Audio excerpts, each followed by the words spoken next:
¿Sí? Sí, doctor. Sí, doctor. Perfecto.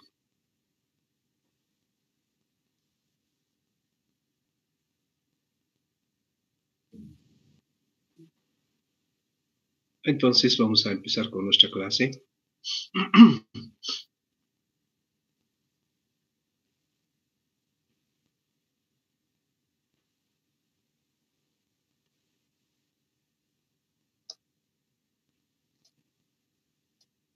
Quedamos aquí, ¿verdad? Bien, en las modificaciones. Ha cambiado la diapositiva, ¿verdad? Sí, doctor. Muy bien. Entonces, estamos hablando de los caracteres sexuales masculinos. Ya dijimos que se definen como caracteres sexuales masculinos a las características que identifican sexualmente al varón. Bueno, lo mismo ocurre con la mujer con sus caracteres sexuales secundarios. Podemos nosotros, a través de estos caracteres, identificar si uno es varón o es mujer, ¿no es cierto? Voy a hacer algunos comentarios, no los hago con ironía, mucho menos con sarcasmo, de que estamos hablando de dos géneros, ¿no? Pero voy a hacer notar de que solamente hay caracteres sexuales masculinos y caracteres sexuales femeninos. No existen otros caracteres sexuales. No hay un carácter sexual intermedio, por ejemplo.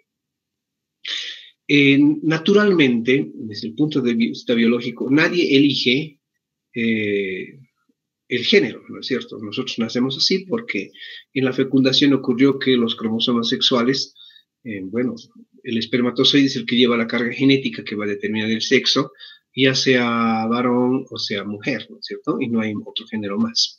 Entonces, los caracteres sexuales masculinos, ahora, algunos caracteres sexuales masculinos pueden estar presentes en la mujer.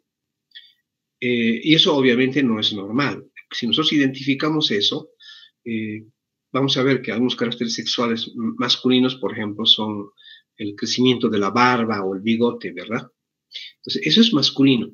Si encontramos algo similar en las damas, entonces eso no es normal. Es decir, las damas no tienen normalmente carácter sexual masculino, ni los varones tenemos carácter sexual femenino. Pero puede presentarse, ¿no? Puede presentarse tanto en la parte somática, es decir, física, como en la parte psicológica. Pero eso ya es un trastorno. Los trastornos también son parte de la naturaleza. Los seres humanos tenemos trastornos. Nadie vive en su perfecta homeostasis durante toda su existencia, durante toda la vida. Y no existen a lo largo de la vida desequilibrios que pueden ser temporales o pueden ser permanentes, ¿no? Por eso hay enfermedades que son pasajeras, que duran un solo tiempo, y hay enfermedades que nos acompañan por toda la vida, hasta la muerte. Probablemente esa enfermedad no nos mate, pero es un trastorno que nos va a acompañar, ¿no? Durante toda nuestra existencia. Bien, entonces hay que diferenciar muy bien esto y ese carácter nos permite identificar. Esto es sobre todo muy importante en los animales porque los caracteres sexuales secundarios si nos identifican, decimos, pero ¿para qué necesitamos identificarnos como género? Es decir, ¿qué importancia tiene que los otros miembros de nuestra especie puedan identificarnos como masculino o femenino? Todos los caracteres sexuales, tanto primarios como secundarios, tienen un fin, la reproducción. Y la reproducción no es un proceso meramente mecánico, simple, ¿no es cierto? Es un proceso complejo que generalmente en la mayoría de las especies comienza con la atracción.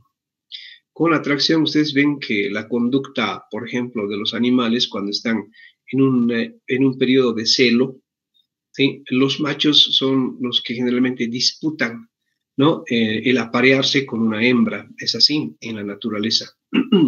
En todas las especies ocurre lo mismo. Pero el macho no solo tiene que decidir aparearse, sino tiene que mostrar sus cualidades, tiene que mostrar sus dotes, ¿verdad? Esas cualidades, esos dotes son los caracteres sexuales secundarios. Es fácil, conocemos muchos animales, ¿no? Los hemos visto en vivo.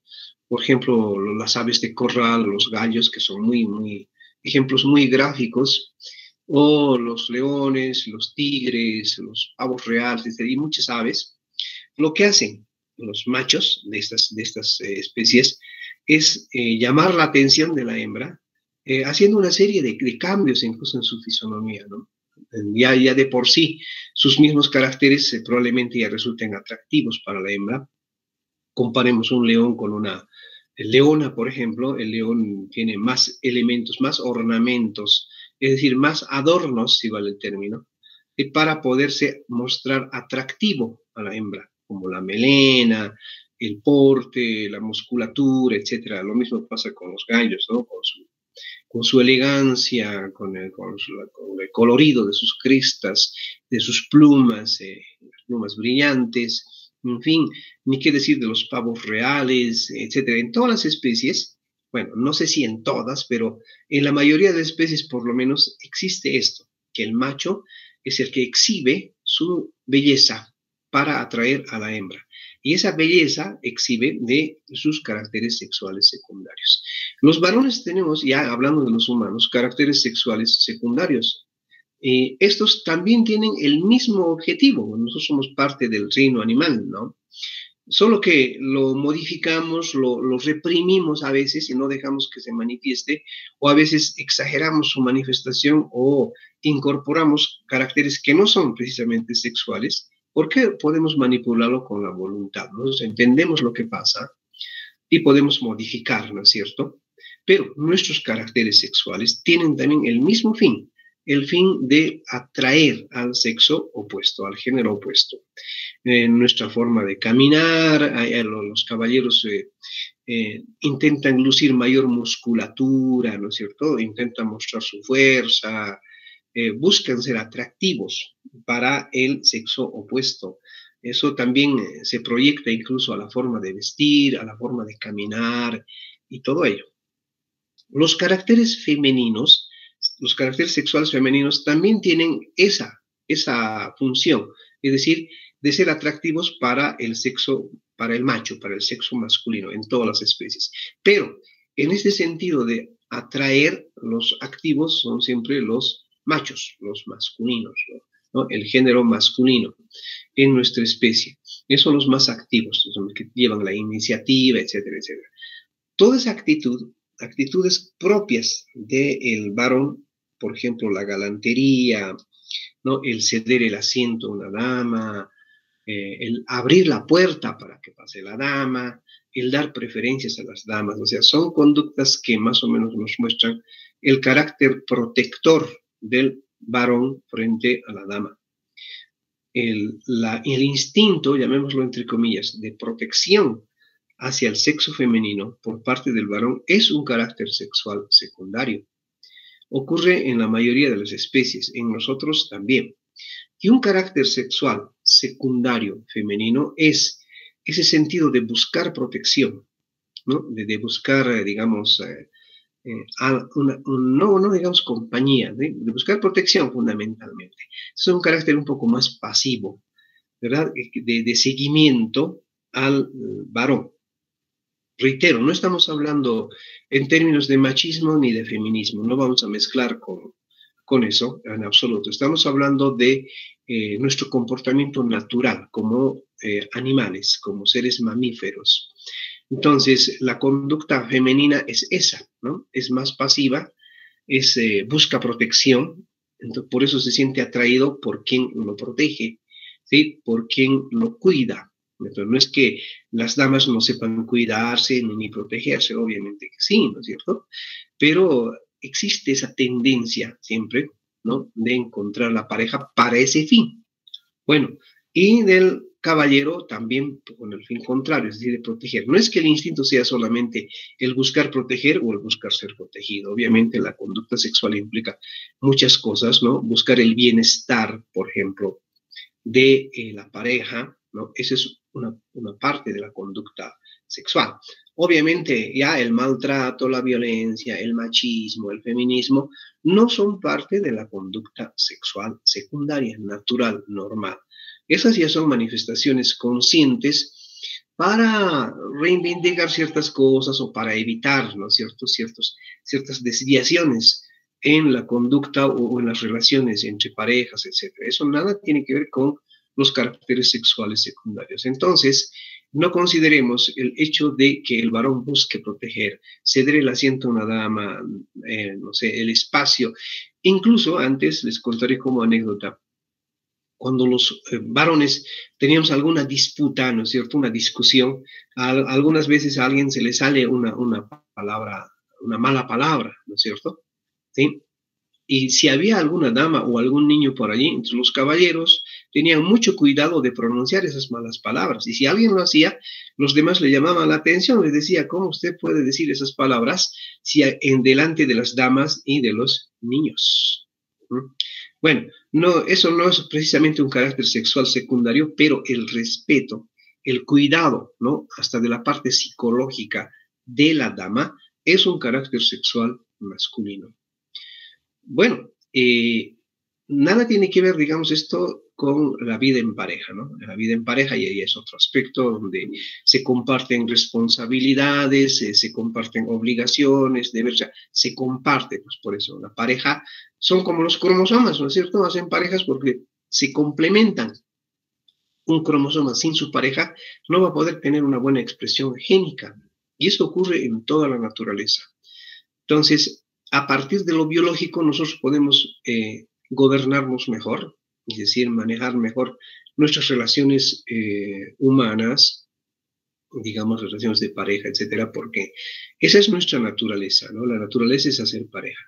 Pero ante tanta violencia y todo lo demás, al parecer ahora la gente empieza a cuidarse y tiende a no tener pareja, ¿no? A no tener un hogar, a no tener familia inclusive.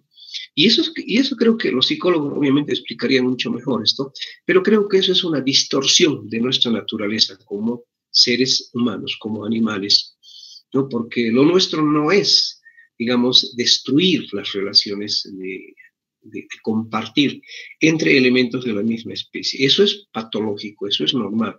Normalmente el ser humano no odia a otro ser humano. Nadie nace con esa tendencia, ¿verdad? Eso uno lo adquiere porque a veces se encuentra en un medio hostil y como un mecanismo defensivo, pues ya rechaza a los demás, ¿no? Y eso también se proyecta a las relaciones de pareja. Bueno, esas son distorsiones sociales, ¿no? Distorsiones que nos producen trastornos psicológicos, llevados por el miedo, el temor, la búsqueda de seguridad, etcétera, etcétera, que como seres inteligentes debemos saber encauzar y manejarlo. Pero desde el punto de vista biológico, ¿no?, tiene mucha relación siempre con los caracteres sexuales secundarios. Bien, estamos en eso y volvamos a ese tema. Entonces vimos que el varón desarrolla, ¿no?, o digamos intensifica ciertas capacidades, ¿no?, como ser humano para poder proveer, por ejemplo, de alimentos, para poder proteger mejor, estamos hablando del varón, reitero, ¿sí?, con el fin de cuidar, ¿no?, a una institución que es una pareja o una familia. Para eso son los caracteres sexuales secundarios, ¿no? No es para alimentarnos el ego ni otras tendencias, como ya dijimos. Bueno, entonces ocurre, esto hemos hablado ya ayer con detalle, que en el tejido óseo la tendencia es que aumente la masa ósea, que el tejido óseo sea más fuerte, ¿sí? Y eso ocurre, ¿no? Si comparamos los huesos en su estructura entre un varón y una mujer, naturalmente hay diferencia. Hay mayor, digamos, el hueso masculino es más robusto que el femenino. Incluso, no sé si ustedes han hecho una comparación en el esqueleto cuando estudiaban anatomía. Los accidentes anatómicos, es decir, las fisuras, no digo, las crestas, las espinas, las tuberosidades que se describen en los huesos, son más pronunciados en los huesos masculinos que en los femeninos. Esto se debe a la mayor actividad física y a la mayor fuerza muscular que tracciona esos sitios de inserción, ¿no?, que son características por la misma actividad, ¿no?, rutinaria de los varones que las mujeres, aunque en nuestro tiempo la actividad física más o menos tiende a igualarse, ¿sí? Tanto varones como mujeres casi hacemos la misma actividad física, con la misma intensidad. Entonces lo físico poco a poco está perdiendo su influencia en el desarrollo del tejido óseo, lo cual no debería ser, ¿no? No digo que sea malo igualarse, sino que la actividad física no debe disminuir en intensidad. Pues nosotros no corremos ahora detrás de los animales en una cacería, pero esa actividad física la podemos reemplazar con otro tipo, ¿no es cierto?, de acciones que la podemos incorporar a nuestra cotidianidad, ¿no?, a nuestros hábitos. El caminar, el correr, el practicar alguna actividad regular, una actividad deportiva, etcétera. Todo esto no con el fin solamente simple de aumentar la masa ósea, sino que ustedes saben que la actividad física tiene muchísimo que ver con la prevención de enfermedades. El cuerpo humano, a lo largo de miles de años, ha evolucionado adaptándose a la actividad física. El cuerpo humano, así como funciona con alimentos, también depende de la actividad física para su normal funcionamiento. Si nosotros nos alimentamos mal, vamos a causar problemas metabólicos. Lo mismo, si nuestra actividad física es nula o es muy baja, también vamos a causar trastornos metabólicos dentro del organismo. Porque en nuestra biología, nuestra naturaleza se ha adaptado a esos hábitos desde hace muchísimos años, ¿no?, desde los orígenes de la humanidad, y aún estamos así. Por lo tanto, es lícito decir que una buena alimentación es una forma de prevenir enfermedades. La actividad física también. Por lo tanto, producir alimentos sanos, ¿no?, o invertir en la producción de alimentos sanos para proporcionar a la población es una inversión en salud. Promover la actividad física, la actividad deportiva y crear infraestructura deportiva como campos deportivos también es una inversión en salud que todos los gobiernos, todas las autoridades deberían hacerlo, ¿no?, en todo el mundo, como una forma de evitar. La misión del médico es prevenir enfermedades también, ¿no? Esa es la actividad fundamental, además, dicho sea de paso, más que el tratar las dolencias, que también obviamente es una función muy importante nuestra, ¿no es cierto? Bueno, entonces, el cuidado de la salud no implica simplemente el ver todo lo que está bajo la piel, sino implica ver al ser humano como persona y todo su contexto, porque el contexto es el que va a influir en la fisiología, en el funcionamiento, en los cambios metabólicos y hasta estructurales del cuerpo humano. Va a influir, digamos, enormemente en la homeostasis también. Bien, estos tejidos ya hemos hablado ayer. Veamos qué ocurre pues veamos algo más del esqueleto. No sé si tengo alguna imagen, pero luego complementaremos. Existen también algunos caracteres, ¿no?, que diferencian en el varón con la mujer en la piel. Ustedes saben que la piel, bueno, partamos de algo que puede parecer interesante, pero de hecho lo es. Cuando estamos antes de la pubertad, en edad antes de la pubertad, prácticamente los caracteres sexuales secundarios no existen, ¿no? Esos aparecen desde el inicio de la pubertad.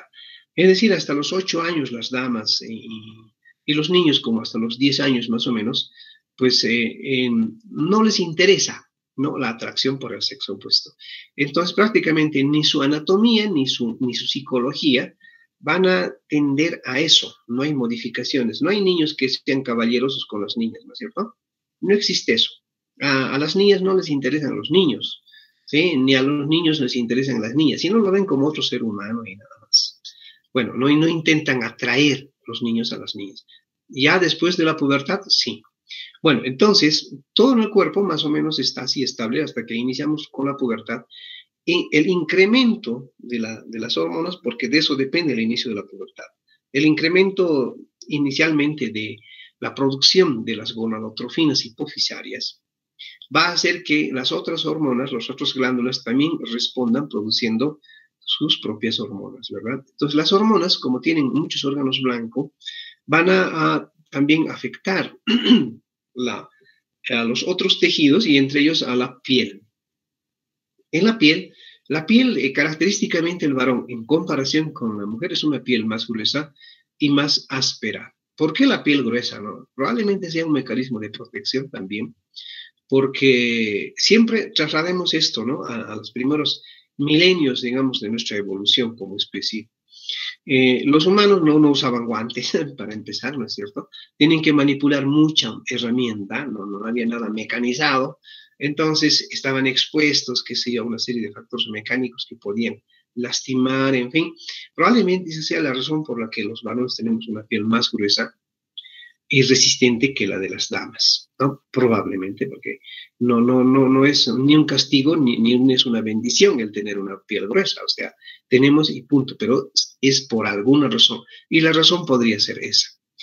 Bien, y eso también determina una cuestión hormonal, los andrógenos. Todo esto es resultado de la acción de los andrógenos. Los andrógenos lo que además hacen, ya dijimos, es transformarse por acción de la 5-alfa reductasa en dihidrotestosterona, ¿no es cierto? Que esa es la más activa, eso dijimos. Bueno, entonces van a actuar las hormonas donde se encuentran los receptores. Y existen receptores en la piel también. Y en la piel causan modificaciones estas hormonas como el mayor desarrollo del folículo piloso, fundamentalmente, en determinadas áreas del cuerpo. Y eso caracteriza al varón, ¿no? El folículo piloso desarrolla más y entonces los finísimos pelos que tenemos, que son casi invisibles, pues ya se vuelven más gruesos y son visibles, ¿no? Y forman, digamos, grupos de pelos en determinadas partes del cuerpo, como el vello pubiano, en los varones, como los bigotes, la barba, aunque en esto también influye la cuestión genética, pero las hormonas hacen siempre eso, y es característico del sexo masculino la presencia de la barba y bigote. ¿Ustedes han leído algo sobre los talibanes, por ejemplo, o algunas culturas del Medio Oriente que obligan a los varones a no afeitarse, para identificarlos como varones? Porque saben ustedes que hay muchas restricciones para las damas en cuanto a locomoción, ambulación, a la forma de vestir, etcétera, que no deben mostrar el rostro las damas, ¿sí? No pueden salir a la calle con el rostro descubierto, ¿no es cierto? Usan prendas especiales donde prácticamente tienen todo cubierto. Bueno, pero si alguna dama infringe la regla, obviamente es castigada drásticamente por sus leyes, por sus códigos. ¿Cómo identificar en la calle si alguna dama salió, ¿no es cierto?, vestido de varón, ¿sí?, con el rostro descubierto? La única forma de identificarlos es a través de la barba y los bigotes. Entonces, por eso obligan, bueno, es parte seguramente de sus leyes, que los varones tienen que tener la barba crecida. Esa es la forma de identificarse en las calles. Las autoridades van a identificarlos así y sabrán que ese es varón, ¿no? Y no es una mujer la que está caminando por ahí libremente por las calles. Bueno, aspectos culturales muy discutibles, ¿verdad? Bueno, entonces, ¿qué es lo que hacen estas hormonas? Hacen que los folículos pilosos desarrollen más, entonces el pelo se vuelve más grueso y se hace visible. Pero paralelamente a esto, como tenemos junto a los folículos pilosos las glándulas sebáceas, estas también comienzan a producir más sebo, ¿no? Más de esa sustancia. ¿Qué función tienen el producto de secreción de estas glándulas? Su función es lubricar la piel. Naturalmente, los humanos no necesitamos ponernos cremas, nada en la piel, porque nuestra piel, a través de sus glándulas, tanto sudoríparas como sebáceas, van a producir los lubricantes y sustancias protectoras, ¿no?, para la superficie de nuestra piel. Entonces, no necesitamos usar cremas, salvo algún protector solar, ¿no es cierto?, por la radiación, etcétera, pero luego, para proteger la crema, normalmente decimos, una piel normal, sea varón o sea mujer, no debería necesitar el uso de ningún tipo de ungüentos, ¿no? Bueno, pero la cosmetología y lo comercial se impone y entonces hace más atractivo usar más cremas por sus aromas, etcétera, etcétera, y entonces distorsionamos un poco la fisiología de la piel. La piel tiene sus mecanismos de protección, ¿no? Bueno, espero que algún colega dermatólogo no haga polémica, pero ellos sí promueven que la piel debe protegerse con una serie de agentes, etcétera, etcétera. Ellos son los expertos, pero desde mi punto de vista, solamente, digamos, de la fisiología, yo creo que no necesitamos nada. Y en consecuencia, pues no usamos ningún tipo de crema. Reitero, salvo que sean para protegerse de otro tipo, como las radiaciones, ¿no?, de otro tipo de agentes. Entonces, estas glándulas sebáceas, al ser sobreestimuladas, porque tengan en cuenta que en el inicio de la pubertad y la adolescencia es un periodo, digamos, donde casi abruptamente aumentan en gran cantidad las hormonas sexuales, Entonces, la piel y nuestros tejidos no están todavía adaptados a la acción de esas hormonas, eso va a ocurrir gradualmente. Entonces, a veces reacciona de sobremanera, ¿no? Las glándulas sebáceas comienzan a producir bastante, de hecho tienen que hacerlo, ¿sí? Pero encuentran, digamos, en estos pequeños conductos por donde drena el producto de secreción de las glándulas sebáceas, donde además se encuentra el folículo piloso, etcétera, pues imaginarán que tanto el folículo piloso y todos los conductos o las células de aquí que forman los conductos van a comenzar a hipertrofiarse, ¿no es cierto? En fin, provocan alguna obstrucción a la salida de el sebo, o sea, del producto de la glándula sebácea, y este se acumula allí. Y eso es lo que conocemos como acné. Bueno, el acné es ese, ¿no? Es decir, hay una obstrucción para el drenaje del producto de la glándula sebácea. Y eso por una producción muy acelerada que no encuentra un drenaje adecuado hacia el exterior. Bueno, pero el problema del acné, además de ser un problema estético, es que puede esta acumulación infectarse, ¿no? Porque esto es un poro abierto y la piel siempre está cubierta de gérmenes, entonces puede infectarse y aquí no solo existir el sebo, sino ya existir un producto inflamatorio, ¿no es cierto? Se enrojece, crece y puede acumularse pus, etcétera. Bueno, hay un proceso infeccioso allí. Ese es el problema del acné. La reacción en forma de acné en la piel no es igual en todos los varones. También hay en las damas, ¿no? Pero eso dependerá, digamos, de la sensibilidad de la piel, probablemente. Entonces, si esto ocurre, ¿cuál es la solución? Yo no estoy dando ninguna receta para el tratamiento del acné, por si acaso, no es mi especialidad. Entonces, pero deduciendo de esto, la solución, por ejemplo, es obviamente evitar que se infecte, ¿no es cierto? Entonces, un buen aseo de piel, ¿sí? Una buena limpieza, bueno. Y además, intentar de que estos, bueno, eso ya es un poco más difícil, eso sí necesita ya alguna terapia dermatológica, ¿no? Intentar que estos conductos no se obstruyan o se abran para que no se acumule allí el producto de la secreción de las glándulas sebáceas. Bueno, si se infecta, les darán antibióticos y bueno, los dermatólogos son expertos y ya conocen sus esquemas de tratamiento en esto.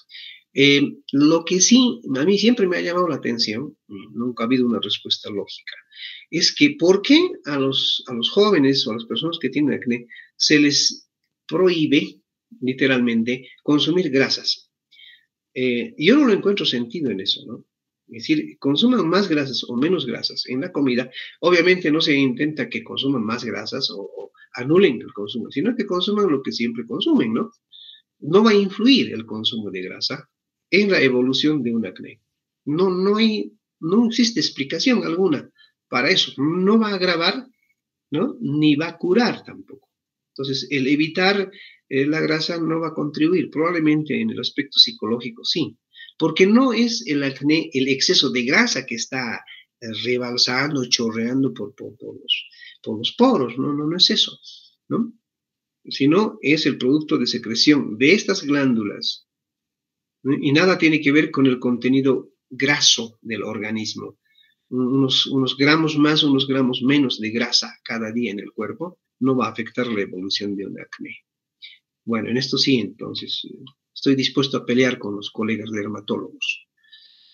Bien, en la laringe, ustedes saben que característicamente las damas tienen una voz más aguda, de una frecuencia más alta, ¿verdad? A través de la voz se puede identificar a una dama, se puede, en la mayoría de los casos, y también a un varón. Los varones tenemos una voz más grave o más gruesa, aunque el término de voz gruesa no es el más apropiado, sino una voz más grave, ¿sí? Entonces, por ejemplo, en la práctica es sencillo comprobar esto. Se puede decir mamá a las damas, escucha decir mamá en coro, y a los varones luego mamá, mamá o papá, ¿no es cierto? Una voz más grave, de más baja frecuencia. Esto se debe al crecimiento de la laringe y al grosor de las cuerdas vocales. Desde el inicio de la pubertad, a los huesos, como van creciendo longitudinalmente, la laringe también, tanto en el varón como en la mujer. En el varón crece más que en la mujer. Entonces, por eso, tanto las adolescentes y los adolescentes no tienen ya voz de niños, sino su voz ha cambiado, ¿no? Entonces el varón experimenta el crecimiento en la laringe y las cuerdas vocales se engrosan, entonces el tono de voz va a volviéndose más grave. Pero en ese periodo de transición, ¿no?, en el que está todavía creciendo la laringe, la voz se hace bitonal, ¿no es cierto? ¿Sí? Es una voz que popularmente lo llaman el gallo, ¿verdad? Es una voz bitonal, es decir, se agudiza, se agrava mientras habla, mientras expresa una oración, por ejemplo. Bueno, eso es típico, eso es una muestra de que la laringe está modificando su no su morfología, sino, digamos, sus dimensiones. Por eso tenemos la voz más grave los varones. Ya han estudiado esto, que como sabemos, los andrógenos también son anabolizantes, también contribuyen al crecimiento y a la multiplicación de las células, y a nivel de la hematopoiesis también contribuyen en la formación de glóbulos rojos. Los varones, por eso tenemos más glóbulos rojos que las damas. Pero esto, ¿a qué obedece? No es que el andrógeno solo porque sí va a aumentar los glóbulos rojos y ya, ¿no? Tenemos más glóbulos rojos porque por el mismo hábito, ¿no?, de la actividad física realizada a través de antaño. Entonces necesitamos mayor oxigenación, mayores elementos que transporten oxígeno. A eso responde el mayor número de glóbulos rojos, y a eso contribuyen las hormonas masculinas, los andrógenos. Aunque, bueno, esto puede ser un carácter sexual secundario también, ¿no? Porque si bien no tiene que ver con la reproducción, pero tiene que ver con el hábito masculino, ¿sí?, con el hábito de los varones. Ahora, uno se pregunta, pero como ya no hacemos la misma, o sea, actividad física tan intensa los varones, en relación a las damas prácticamente la misma, con el tiempo el número de glóbulos rojos serán iguales en ambos géneros. Es probable, ¿no? Es probable, es una hipótesis, no sabemos cuán probable es eso, pero es posible porque el número de glóbulos rojos responde a una necesidad. Bien. Ya dijimos, el comportamiento sexual, esa es la conducta sexual. ¿Sí? La atracción por el sexo opuesto, el interés, ¿no?, por el sexo opuesto, esa es una atracción normal. Eso ocurre desde los primeros años de la pubertad.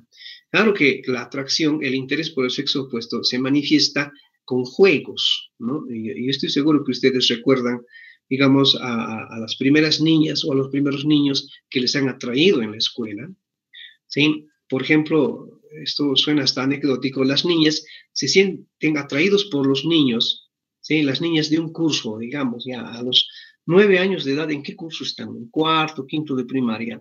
Las niñas comienzan a interesarse por los niños, ¿no? Se sienten atraídos, ¿sí? No entienden por qué, pero se sienten atraídos. En cambio, los niños son totalmente indiferentes, o sea, no les interesa, ¿sí? Las niñas comienzan a elegir, digamos, determinadas prendas de vestir a los 9, 10 años de edad, porque está iniciando la pubertad. Escogen el peinado, o sea, buscan mostrarse atractivas, ¿no es cierto? Eso es lo que hacen las niñas. Ya se interesan por su aspecto personal. En cambio, los niños a la misma edad están jugando con tierra, están correteando con autitos, o sea, les es indiferente porque no han empezado la pubertad. Es así. Los niños de cursos superiores son los que ya están interesados, entonces por eso comienzan a relacionarse las niñas de quinto con los de primero intermedio, qué sé yo, ¿no? Por poner un ejemplo más. Pero eso es normal. Nosotros, por mucho tiempo se ha considerado, y aún se lo considera como un tabú, de algo que no se debe hablar, por ejemplo, o es inmoral, etcétera. No tiene nada de inmoral porque es parte de nuestra naturaleza, es conducta. No buscan la reproducción los niños.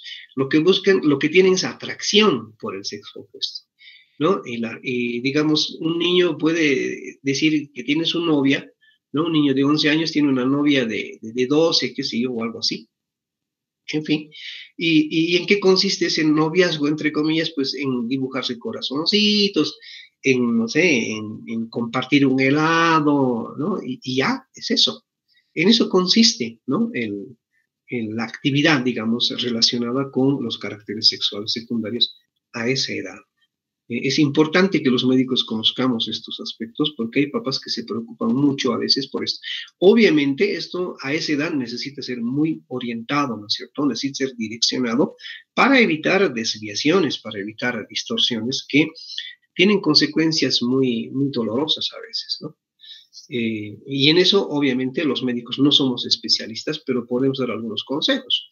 Y el primer consejo que debemos dar es que vayan al psicólogo, ¿sí? Los psicólogos son los mejor entendidos en esto, pero si no hay psicólogo, el médico por lo menos tiene que dar el ABC, ¿no es cierto? De estas tendencias que son naturales, ¿no? Que pueden ayudar a orientar una vida entera. Muy bien. Hay que preocuparse si el adolescente o el varón o la mujer, en la edad en que debía mostrar ciertas actitudes o cierto comportamiento sexual, no lo hace. Porque puede haber un problema de fondo, un problema endocrino, ¿no? Normalmente los varones nos sentimos atraídos por el sexo opuesto y las damas también. Siempre es así, ¿no? Normalmente los varones buscamos proteger, cuidar a las damas y las damas también esperan eso de los varones. A las damas les resulta muy atractivo, por ejemplo, que el varón sea detallista, así lo llaman, ¿no es cierto? De detallista, es decir, que le lleven un chocolate, que le regalen una rosita cada lunes, un helado cada sábado, en fin, a eso llaman detalles, ¿verdad? Eso es galanterío, ¿no? Eso es parte de la conducta sexual masculina. Obviamente un varón no va a hacer eso con todas las damas, ¿no? Sino probablemente con alguien que le cause atracción, obviamente, ¿no? Y viceversa. Eso es parte de nuestra naturaleza. Muy bien. Entonces, este cuadro es muy, muy, muy demostrativo acerca de la cronología, ¿no? De la evolución de la conducta sexual y física, el desarrollo de los caracteres sexuales secundarios. Las niñas, más o menos a partir de los 8 años de edad, ya lo primero, por lo menos debe ser la mayoría, que se modifica en la fisonomía de las niñas es el crecimiento de las glándulas mamarias.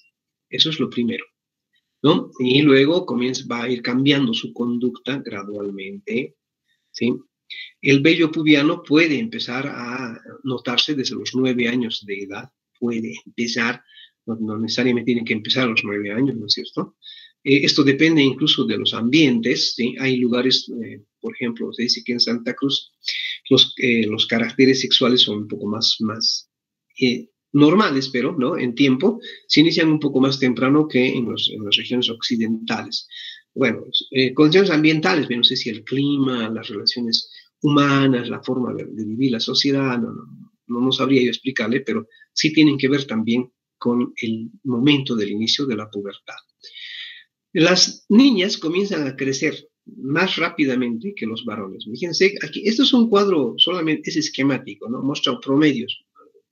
Aquí nos muestra que a los 11 años ya de edad las niñas comienzan a crecer ya rápidamente. En cambio, los varones no. Y esto pasa, es interesante ver en los cursos de la escuela primaria donde las niñas son un poco más grandes que los niños, ¿no? Así. Pero en secundaria ya ocurre lo contrario, pues las niñas que eran grandes ya no son tan grandes frente a los varones que ya han crecido bastante, ¿no? Y el crecimiento de los varones inicia un poco tardíamente, pero se prolonga por más tiempo. Como promedio, 17, 18 años, pero eso es un promedio. Hay casos excepcionales donde han crecido todavía hasta los 20, 21 años, pero esos son casos muy, muy excepcionales. Los primeros ciclos menstruales obviamente ya empiezan, o por lo menos algunas fases de esos ciclos comienzan a instalarse en el organismo femenino, pero ya los primeros sangrados menstruales, es decir, la menarca, comienza alrededor de los 11 o 12 años de edad en las damas, ¿no? Y en los varones pueden tener sus eyaculaciones a partir de los 13 y 14 años de edad. Eso también va a depender de muchos factores. El crecimiento no es uniforme entre todos los adolescentes. Hay algunos que crecen muy tempranamente, otros empiezan muy tardíamente. De eso va a depender de hasta qué edad crecen, más o menos. Bien, estas son entonces comparativamente algunos caracteres sexuales secundarios que nos indican y que son los más marcados, ¿no? Para el médico, nos indican más o menos un desarrollo normal, ¿sí? En la parte endocrina, tanto del niño como de la niña. La distribución del vello corporal también es un carácter sexual, pero no del todo el vello corporal. Ustedes ven aquí las partes más oscuras representan un carácter sexual masculino y las partes punteadas, que seguro que lo ven punteadas o si lo ven un poco menos densas en color, esas no son caracteres sexuales secundarios. Entonces, hablando de vello corporal, un carácter sexual masculino es la barba, el bigote, los vellos en el pecho, en la región de los genitales, en el pubis, y que puede abarcar, ¿no es cierto?, la parte abdominal. Puede existir. Esto, reitero, tiene mucho que ver también con la cuestión social, con la cuestión genética. Bueno, en las mujeres solamente el vello pubiano se considera como un carácter sexual femenino, secundario, carácter sexual. Sin embargo, tanto varones como damas tenemos vellos en las piernas, los varones hasta en los muslos, tenemos en los antebrazos, las damas pueden tener un poco en el abdomen, pero eso no es un carácter sexual secundario, es decir, no dependen exactamente de las hormonas sexuales, ¿no? Bien, esto es importante tener en cuenta. Entonces, si ustedes encuentran vellos en el antebrazo de una dama, no es un signo de virilización, no es un signo de masculinización, por si acaso, hay que tener muy en cuenta esto. Eso no puede ser una cuestión racial, ¿no? Bien, creo que esto es lo último, ¿sí? Entonces, hemos terminado con las clases de fisiología. No sé si quieren preguntar algo sobre el tema antes de terminar con la charla. Buen día, doctor.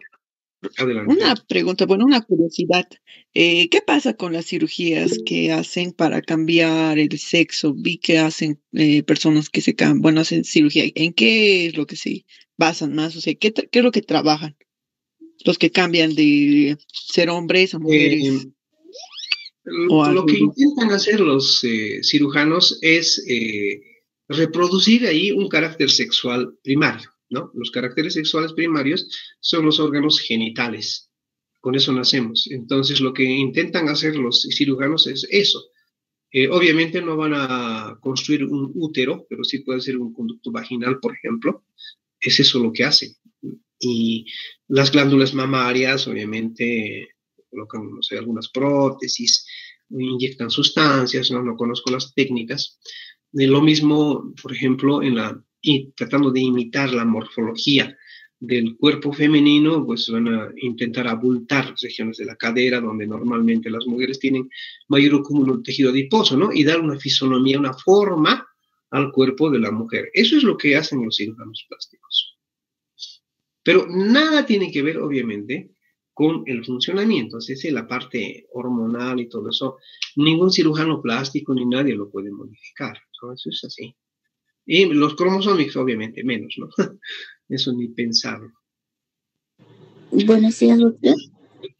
Respecto al mismo tema, ¿qué pasa en el momento fisiológico donde se da tratamientos de testosterona, progesterona para hacer el cambio de sexo, ¿no? En las mujeres? Entonces, eso también, ¿en qué afecta al en realidad, bueno, primero, no estoy de acuerdo en que existe un cambio de sexo. Eso no puede existir un cambio de sexo, ¿no? Entendiendo como sexo, como género, desde la parte cromosómica, eso no hay cambios de eso. Eso es un carácter sexual, ¿no es cierto? Eso nos da una identidad sexual, una identidad de género. Entonces, no hay cambio de sexo, ¿no? Un varón no puede convertirse en mujer, ni una mujer en varón. Eso es imposible. Lo que se hace es algo cosmético, es decir, modificar ciertas apariencias, nada más. Como ya preguntó la anterior señorita, el cirujano plástico va a hacer ciertas modificaciones plásticas, ¿no? Bueno, tratando de imitar, digamos, el cuerpo femenino. Las hormonas lo que van a hacer es probablemente, qué sé yo, si son estrógenos los que dan caracteres sexuales femeninos y uno no los quiere tener, ¿no? Entonces, el tratamiento será, yo no hago esos tratamientos ni los conozco, pero será bloquear a los estrógenos, ¿verdad? Entonces, pero los estrógenos son hormonas naturales que tienen que ver con el metabolismo, no solo con lo sexual, sino con muchas funciones en el organismo, como ya hemos explicado en las clases pasadas. Si nos bloqueamos los estrógenos, no solo no van a desarrollar mucho los caracteres sexuales secundarios en la mujer, lo mismo puede ser con el varón, ¿no? Sino que van a alterar otras funciones metabólicas, porque las hormonas sexuales no tienen función exclusivamente sexual, no, tienen muchas otras funciones también dentro del metabolismo. Entonces, a partir de eso van a surgir otro tipo de trastornos. Por ejemplo, las estadísticas muestran que las mujeres tienen menos infartos del corazón, ¿no? Menos problemas cardiovasculares hasta el inicio de la menopausia. Cuando ya están en la menopausia y más allá, la cantidad de infartos en las mujeres es igual que en los varones. Y eso es debido a un efecto protector, ¿no? de los estrógenos. O sea, los efectos, las acciones de los estrógenos crean un estado metabólico tal que la mujer está protegida. No es que directamente el estrógeno vaya a proteger del infarto, sino que sus funciones hacen que la mujer tenga menos riesgo de tener eventos cardiovasculares, por ejemplo. También se ha visto que las damas en edad reproductiva o en la menopausia que consumen hormonas, ¿no? Como anticonceptivo en la edad reproductiva o como suplemento, porque en la menopausia hay pocos estrógenos, entonces los toman, ¿no? Presentan mayor riesgo de trombosis venosas, ¿no? Y sus consecuentes complicaciones, ¿sí? Uno se pregunta, pero ¿cómo si normalmente tiene estrógenos y no tiene trombosis, ¿no? Bueno, pero lo exógeno sí. Entonces, probablemente el organismo está adaptado a tener menos estrógenos, pero si nos le damos más, entonces altera su homeostasis, su metabolismo, etc. Es decir, el cuerpo humano no es una bolsa, como una bolsa de pan, donde se pueden colocar cualquier cosa, ¿no es cierto? Es un sistema muy complejo, muy bien equilibrado, muy bien armonizado, en donde cualquier alteración, ¿sí? Va a causar modificaciones funcionales. Pueden ser muy leves, sin muchas consecuencias, muy fugaces o permanentes, ¿no? O pueden causar daños también o cambios, digamos, que lleven a trastornos muy severos, etcétera, etcétera. Yo diría que con la naturaleza no se juega, ¿no? La homeostasis es la naturaleza y a la naturaleza tenemos como misión los médicos que podemos manipular parte de la naturaleza en el cuerpo humano, es mantener la naturaleza tal como nació, tal como estaba, ¿no? Tal como evoluciona a lo largo de la vida. Pero la naturaleza no siempre funciona así, entonces hay trastornos. Con esto quiero aclarar algo. En psicología van ustedes a estudiar los trastornos de la conducta sexual. ¿Ya?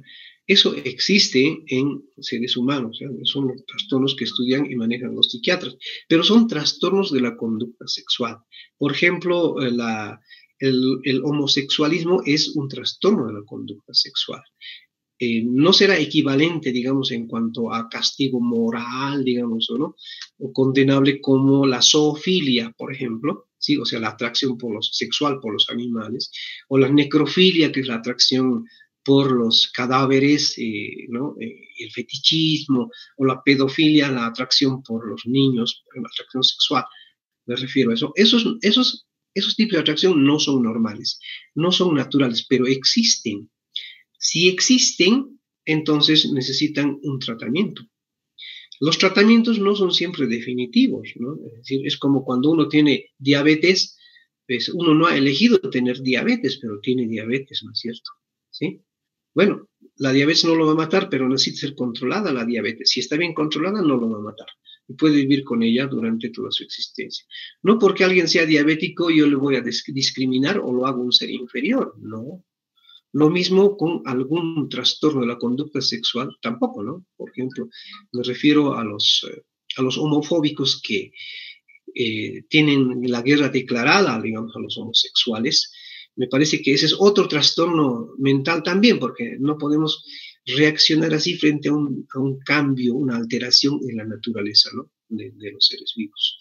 Pero sí necesitan cuidado, necesitan control, probablemente no van a tener cura, pero tienen ciertas limitaciones, porque de lo contrario, y esto sí ya puede ser muy polémico, de lo contrario derivan en otro tipo de problemas sociales. Por ejemplo, personalmente yo no estoy de acuerdo en que una pareja homosexual adopte niños. Imposible. No, eso distorsiona la naturaleza, la evolución, el desarrollo psicológico, ¿no?, del niño. ¿Sí?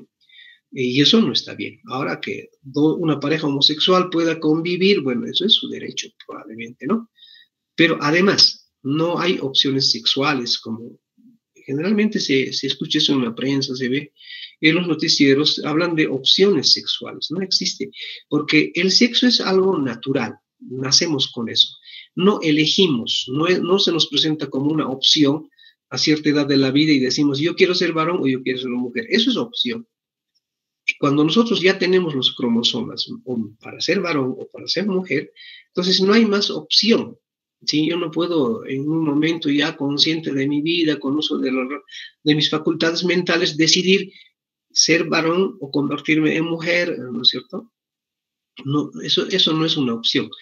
Eso de decir opción creo que ya es un maquillaje, ¿no? Es una fachada para tapar un trastorno. Lo que pasa es que a mucha gente no le gusta o no acepta que tiene un trastorno. No le gusta que le llamen enfermo, ¿sí? Como si enfermo fuese un tabú, una condena. No, enfermo también es un estado natural. Todos hemos enfermado de algo y vamos a enfermar de alguna cosa, ¿no? Eso es parte de nuestra naturaleza.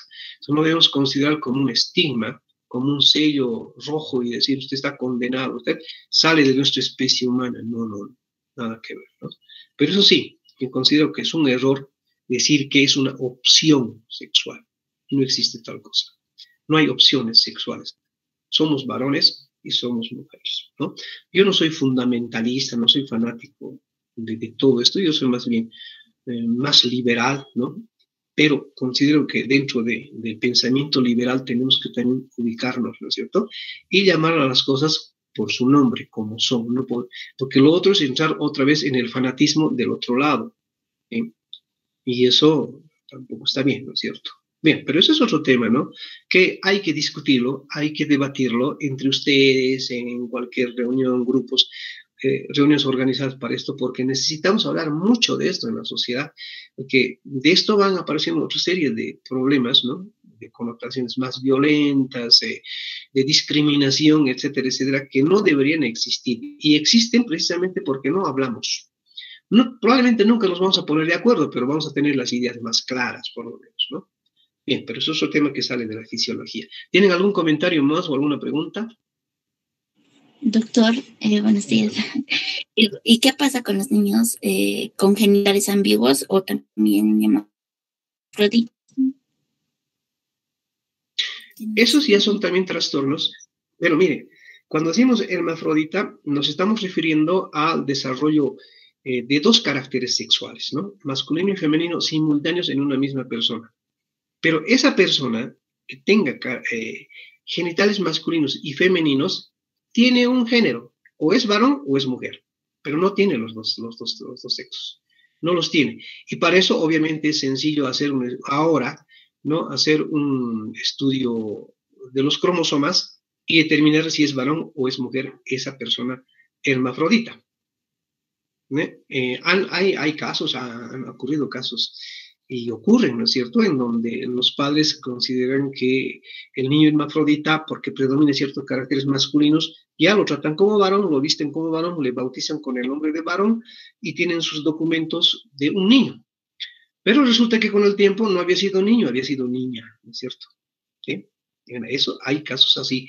Y en esos casos, obviamente, lo ideal es que hacer inicialmente, lo primero es hacer un estudio de los cromosomas. Eso determina, eso no hay una mezcla de varón y mujer a nivel cromosómico, no existe eso.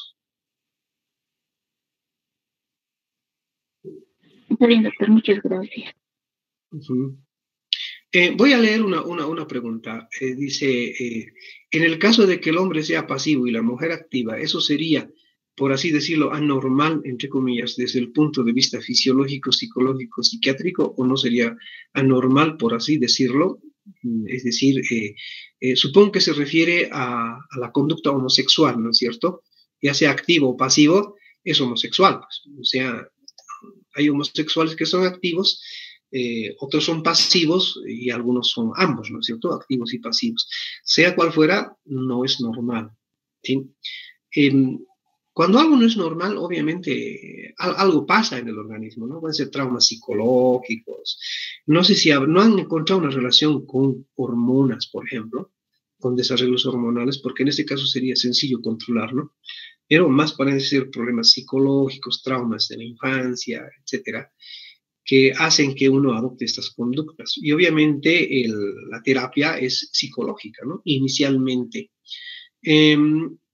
He escuchado decir a un profesor de psiquiatría hace mucho tiempo, cuando estábamos en la facultad, que todos los seres humanos, o la mayoría por lo menos, tienen alguna mínima tendencia homosexual. Eso es lo que decía. Es como, nos decía, es como los celos, ¿no? Todos somos celosos, pero los celos no deben causar daño, entonces son celos normales, ¿verdad? Que son, digamos, la tendencia homosexual es tendencia, no es práctica. Cuando ya es práctica, ya es anormal, ¿no? O sea, ya es un trastorno de la conducta sexual, eso es lo que nos decía, y eso se puede reorientar, obviamente, es un tratamiento psicológico, en fin, es decir, reitero, estoy hablando como un profano porque no soy psiquiatra, ni soy psicólogo, ni especialista en este tema, ¿no? Pero son las enseñanzas que nos daban, bueno, por lo menos el ABC de todo esto. Pero lo que sí, obviamente, si es un trastorno, requiere terapia, por supuesto. Si no hay remedio, si no tienen cura, obviamente tienen derecho a permanecer también así, ¿no es cierto? Pero eso no debe repercutir en los demás. Lo que no debe hacerse es considerar eso como normal, ¿no? Si lo consideramos como normal, ya estamos abriendo paso a la formación de familias. Obviamente, como no van a poder reproducirse, ¿sí? Y quieren hacer familia, van a adoptar niños. Ese es el problema. Bueno, ese y hay otros problemas más, ¿no es cierto? Pero la actitud individual, yo creo que todo el mundo tiene derecho a hacer como quiere ser, ¿no es cierto? Y eso es obviamente respetable. Creo que eso no debe ser motivo de ningún tipo de discriminación, pero tampoco debería influir en la conducta social de los demás. A eso me refiero. No sé si quieren comentar alguna cosa más o preguntar.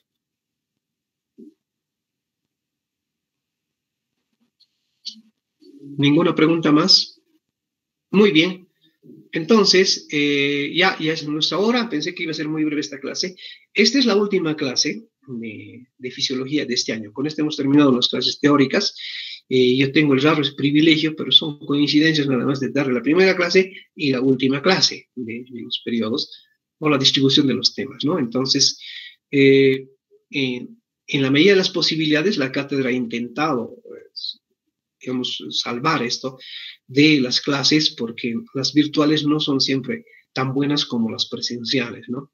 El siguiente periodo seguramente vamos a retornar a las presenciales y obviamente el aprovechamiento será mejor y las clases se la podrán dar de mejor manera. Sin embargo, creo que han sido útiles todas las clases que se han dado en esta gestión. Se les ha proporcionado videos, resúmenes probablemente, creo que no, pero diapositivas, o sea, todo el material de apoyo a las clases. La información que se da en las clases teóricas no es información, digamos, exclusiva. La información se la puede encontrar en muchas fuentes, la misma información y mucha más. Y las clases teóricas tienen por eso solamente el fin de orientar el estudio y el aprendizaje, ¿no? El orientar, el ayudar a entender estos procesos. Ese es el fin de las clases teóricas en todas las asignaturas y en la cátedra de fisiología también. Esperamos nosotros haber cumplido con ese objetivo y les felicitamos a los que casi siempre han asistido a las clases. Lamentamos que algunos compañeros no lo hayan podido hacer, pues seguramente tienen sus razones, pero esperemos que estas charlas hayan sido útiles. Deseamos, obviamente, como cátedra que tengan siempre éxitos en sus actividades de aprendizaje y pongan el máximo empeño posible en su formación profesional. El anuncio que ya les hice ayer es que el parcial programado para el 1 de noviembre se trasladó para el 22 de noviembre, ¿no? El otro parcial creo que es no estoy seguro, esto es extraoficial, pero seguramente va a haber algún aviso para aclarar muy bien de cuáles temas se van a dar, ¿no? Del día 22 de noviembre. Pero lo que sí es seguro es que el 22 de noviembre es el siguiente parcial. El 1 de noviembre no hay parcial, ¿ya? Muy bien.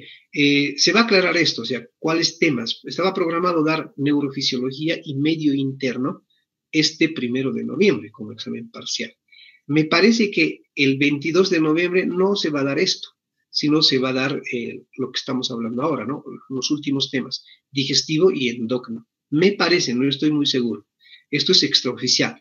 El doctor Durán se va a encargar de aclarar todo esto. Él está de viaje, entonces no puede contactarse muy fácilmente con nosotros para aclarar. De todas maneras, ustedes están ya, obviamente, preparándose en todos los temas, ¿no? No van a tener ningún problema. Pero sí, no hay examen el 1 de noviembre y el parcial es el 22 de noviembre. Muy bien, si tienen alguna pregunta o algún comentario al respecto. Doctor, buenos días. Es sobre lo que habló sobre los hermafroditas, que en el caso que usted vio fue que un niño que lo habían hecho crecer como varón, pero otro al tiempo después ya se dieron que era una mujer. Y eso, doctora, no sabe qué, eso es por las hormonas, o sea que ha habido desarrollo de las mamas o ha habido, como usted dice, los caracteres sexuales secundarios. Sí, es por la producción hormonal fundamentalmente. Los caracteres primarios se desarrollan, o sea, los tejidos, los gónadas, todo eso, los genitales, los órganos inicialmente pues tenemos nosotros primorios para los genitales masculinos y femeninos, ¿no? ¿Sí? Pero cromosómicamente ya estamos identificados ya como varón o como mujer. Entonces, de acuerdo a la información de los genes que están en esos cromosomas, es que vamos a producir una cantidad de hormonas, ¿no? Los varones masculinas y vamos a desarrollar nuestros primordios de los órganos genitales masculinos. Y las damas, los primordios de los órganos genitales femeninos, porque en ellas aumentan los estrógenos. ¿Sí? Eso. Ahora, si hay una distorsión en esto, pues obviamente van a desarrollar ambos. De ahí viene el hermafroditismo. Esos temas han debido estudiar con detalle en embriología, ¿verdad? Porque eso se estudia allí, el desarrollo de los órganos genitales, ¿no? Porque hay que explicar desde allí, de la parte embriológica, para poder tener una mejor comprensión. Entonces, para poder entender algo más, yo les sugiero retomar, digamos, la lección de embriología y correlacionar con la fisiología. Entonces van a tener un panorama más claro. Está bien, gracias, doctor. Okay. Muy bien. Si no hay más preguntas, más comentarios, entonces, muchachos, ha sido un gusto. A nombre de toda la cátedra, les agradecemos la asistencia a las clases teóricas y les deseamos muchos éxitos. Que estén bien. Ya están libres de desconectarse. Yo me despido. Y como soy el anfitrión, yo voy a cerrar la puerta, apagar las luces. ¿Ya? Hasta luego. Que estén bien. Doctor, las notas del parcial, del segundo parcial, ¿cuándo se van a subir? De eso el encargado de eso es el doctor Durán. Pensé que ya los había publicado, pero probablemente como ha coincidido el inicio de su viaje con el examen parcial, tal vez por el apuro no ha logrado coordinar esto, pero él lo va a publicar. Ya, gracias, doctor. Muy bien. Hasta luego, que estén bien. Luego, muchas gracias. Tenemos solamente ya dos. También, gracias a ustedes. ¿Perdón? Hasta luego, doctor. Doctor, le decía, solamente tenemos 2 prácticas más presenciales en laboratorio y allí terminaría todo. 2 o 3. Estamos programando eso según la disponibilidad de materiales. Pero mínimamente van a ser 2 y máximo van a ser 3. Ya. Gracias, doctor. Hasta luego. Hasta luego. Que estén bien. Hasta luego, doctor. Hasta luego.